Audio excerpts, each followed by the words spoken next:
Hey guys, Tactical Diesel Dad. Just got my truck back from the shop. Had caliber collision in Allen.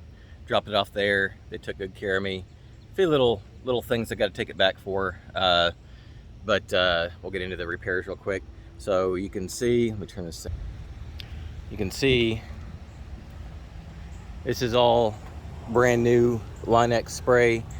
We had to go to Custom Trucks Unlimited. Once the body work was done, Custom Trucks Unlimited resprayed it, and you can see it actually, this Linex was done in 2018, has the sheen of the UV protectant, and this was just done a couple weeks ago, and man, that color match is awesome.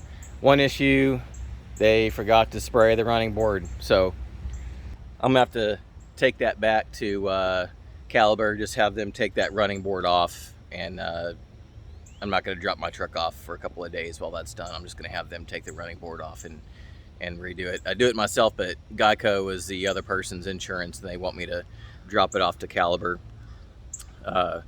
So they also were able to fix. I had a little ding right here, so got that done too at the same time. So truck's all nice. And then the only other issue is this thing keeps popping up right there. So I'm gonna get that fixed, have Caliber fix that as well. Other than that, truck's good to go, and I'm glad to have it back. I'm gonna do a video here pretty soon. Gonna do a Allison transmission swap on this beast. That 68 RFE is not cutting it. It's grinding gears from like 5th to 6th when I tow. I've got to manually shift, and so I'm biting the bullet. And I think it's ATS Diesel out of Colorado. I have the transmission on order, and I'm going to have a local diesel shop in McKinney put that Allison in, and so I'll do a video on that as well.